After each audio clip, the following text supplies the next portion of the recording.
Écoutez, le mariage, c'est d'abord une affaire de vision. Je l'ai dit ici et beaucoup ont été choqués quand je l'ai dit, que beaucoup ont des problèmes parce qu'ils se marient par amour. Ils disent, oh, j'ai vu une fille, vraiment, c'est mon style, pasteur, vraiment, sa voix, elle a une voix suave, vraiment, elle est éloquente, oh, elle sait se mettre, vraiment, c'est quelqu'un, elle a du punch. Vous savez, nous avons tellement de mots, surtout sur Internet aujourd'hui, avec tout type d'influenceurs, mon Dieu, et de coach. Alors, la personne qui vient vous voir, vous, pasteur, vous annonçant qu'il veut épouser telle ou telle fille, il ne vous parle pas de sa propre vision. Il vous parle d'une fille qui lui plaît. Écoutez, je crois que c'était en terminale. Nous avions cette œuvre littéraire de Antoine de Saint-Exupéry. Il disait, s'aimer, ce n'est point se regarder l'un l'autre, mais c'est regarder ensemble dans la même direction. Et ça, c'est la vision. Parce que vous regardez l'un l'autre, à un moment donné, quelque chose risque de se passer. Nous vivons dans un monde, n'est-ce pas, des vicissitudes, d'un monde de bouleversement. Ah oui, la femme qui est belle aujourd'hui peut ne pas l'être comme vous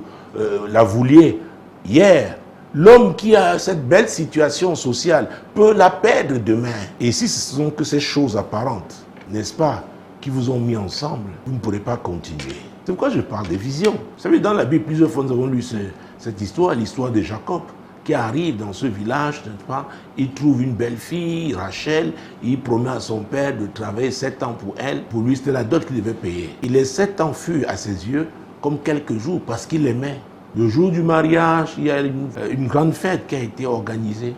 Mais je ne peux pas vous dire ce qui s'est passé. Mais toujours il dit que la Bible déclare que le matin, voilà que c'était Léa. Il avait travaillé pour Rachel, mais c'est Léa qui s'est retrouvée. Ah oui, dans la chambre conjugale. Il avait dansé avec Rachel pour le tour d'honneur, mais c'est Léa qui s'est retrouvée avec lui au lit. Qu'est-ce qui s'est passé? Je ne sais pas. Il s'est retourné vers son beau-père. Son beau-père lui a dit, ce n'est pas la coutume d'ici, de ce lieu-ci où tu es, où tu vis depuis 7 ans. Ici, il est inadmissible que la sœur cadette se marie avant la sœur aînée. C'est pourquoi nous t'avons donné la sœur aînée. Donc travaille encore pour moi pour 7 ans. Comme ça, je te laisse terminer la semaine avec Léa, l'aînée de Rachel. Et après, tu pourras prendre Rachel. Il a fait. Et il a pris Rachel après. Mais Rachel était la femme de son cœur. C'était sa biche, sa colombe, n'est-ce pas? Sa coucou. Si le coucou là, c'est seulement pour la beauté, c'est seulement pour sa fraîcheur, n'est-ce pas? Son style et tout.